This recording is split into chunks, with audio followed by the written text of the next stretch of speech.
Bueno, lo primero, obviamente tú estás en un momento político y yo creo que eso es fundamental, entender que no se trata de un debate ya legal y constitucional.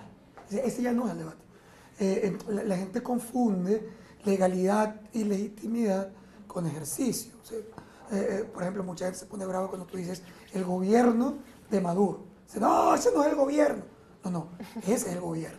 O sea, el gobierno puede tener luego adjetivos. Tú puedes decir, eso es un gobierno legítimo, eso es un gobierno ilegítimo. Tú puedes decir, No es reconocido. autocrático, es democrático, es reconocido o no reconocido. Pues es el gobierno. O sea, El que ejerce el poder. Porque el gobierno lo tiene quien ejerce el poder. Claro. Entonces, ya ahí está. O sea, cuando tú dices, yo no lo reconozco, no significa que no no esté ahí. sea el que lo esté ejerciendo. O sea, tú dices, no, ese no es el presidente, ese no es el gobierno. O sea, eso quiere decir que tú, por ejemplo, no le subiste a los trabajadores el salario, porque tú no reconociste ese decreto del presidente. Y si vienen a meterte preso, tú no te vas preso. Pues tú le tiras una trompetilla al policía porque es que resulta que te mandó preso. No, es decir, el ejercicio del poder, de nuevo, lo tiene quien tiene la fuerza o la capacidad de hacer que ocurran las cosas que eventualmente él, de alguna manera, ordena. Bueno, lo Entonces, reconoce la misma oposición, Luis Vicente. Cuando Juan Guaidó dice, para yo poder asumir esto necesito a la Fuerza Armada y a los Correcto. ciudadanos, Claro. ¿eso qué quiere decir? Exactamente. Entonces, fíjate, si tú reconoces entonces que tú estás en una lucha contra el poder, tú estás retando al poder, bajo la tesis de que ese poder es un poder ilegítimo. Y la Asamblea ha tomado una posición, digamos, sobre, primero, nosotros somos la única institución legítima y todo lo demás está ilegitimado. Y por lo tanto tenemos que tomar, o deberíamos tomar, las funciones de, digamos, de ejercicio de los derechos de la presidencia, porque somos la organización legítima. Esa es la tesis de la Asamblea.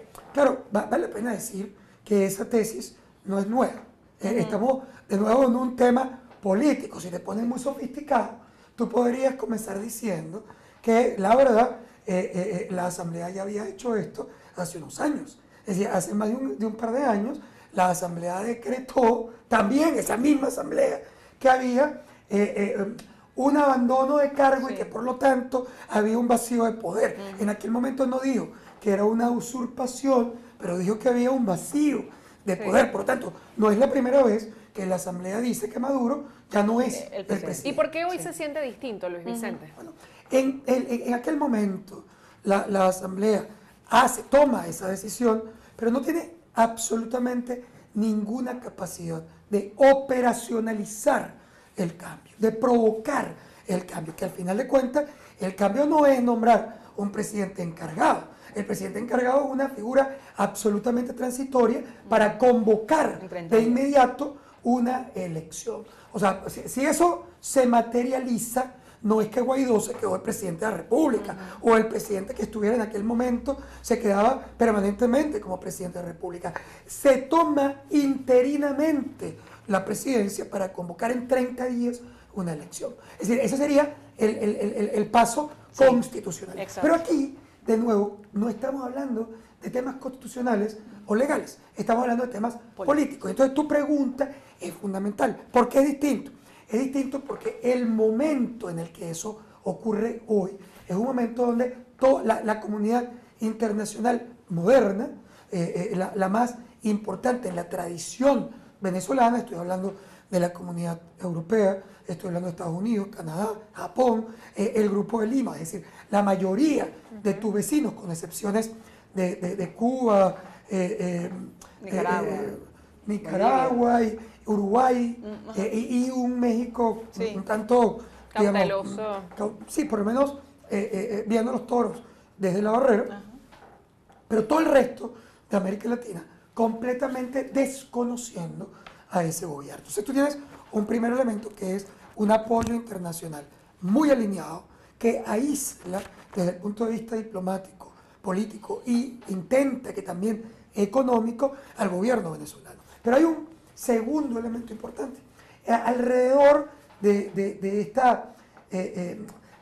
pasaron varias cosas a la vez que le dan una fuerza distinta a esa decisión. La primera cosa era fundamentalmente el 10 de enero. A diferencia de aquel momento, tú no solamente estabas diciendo que había un abandono de cargo, que es un tema cuestionable, porque realmente Maduro Pero uno veía que Maduro nunca, seguía en Miraflores. o sea, es decir, Maduro nunca abandonó el cargo. O sea, eso claro. es como que la esposa Confuso. acusó al marido de abandono del hogar y el tipo está ahí aplastado en el sofá, Exacto. tomando cerveza y viendo televisión. Claro, es una mera O sea, interpretación política incluso. era obvio que era mentira. O sea, no es verdad que Maduro jamás Claro, no. abandonó el cargo. Pero lo que sí es verdad, y es lo que está ocurriendo ahora, es que el evento que da legitimidad de origen al presidente, que fue una elección, era una elección cuestionada, una elección donde la mayoría de la oposición no reconoció. Incluso el candidato más importante opositor de esa elección, que era Henry Falcón, no reconoció el evento y dijo que ese evento había sido, a pesar de que Incluso falta participa, SJ y todo, ¿no? Entonces, ¿qué ocurre? El evento está cuestionado. A ver, yo ni siquiera estoy entrando a decir si era o no. No me voy a meter en ese debate. Voy a decir que la oposición y la comunidad internacional en ese momento no consideraron competitiva y legítima y democrática la elección con la que Maduro había sido elegido. Por lo tanto, ¿qué ocurre el 10 de enero? Ocurre un cambio, que es que el presidente, que era legítimo de origen en una elección previa que había sido reconocida, pasa una frontera a un presidente que es irreconocido en términos de origen, que es distinto a lo que había ocurrido. Pero ocurre en paralelo ¿a qué? Ocurre en paralelo a un cambio en la presidencia de la Asamblea Nacional. ¿Y por qué eso es importante? Porque si tú miras para atrás, lo que tú vas a conseguir es a una oposición pulverizada, una oposición dividida, fracturada y sin ningún líder que generara confianza en la población. No hay un solo líder. Yo no lo estoy criticando. Cuando los analistas decían que eso era fundamental, el que surgiera en la palestra un líder. ¿Es Juan Guaidó hoy es el líder, Luis Vicente? Estamos chequeando. ¿Pero pareciera o no? Es decir, bueno, tú tienes todas las características para que Guaidó se pudiera convertir en el gran líder que capitalice la esperanza de la población.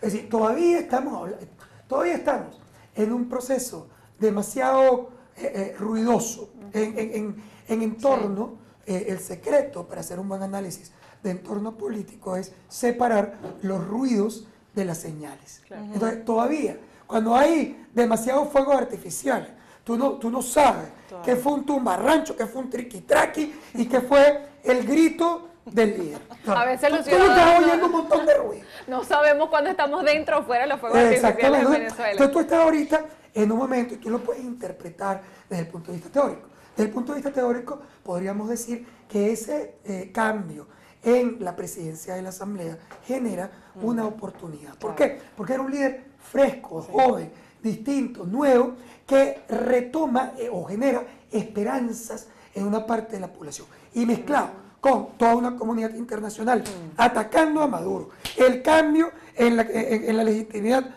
de origen y el estremecimiento de una oposición que quiere de alguna manera que algo pase, genera la esperanza de que ese actor capitalice. Vamos.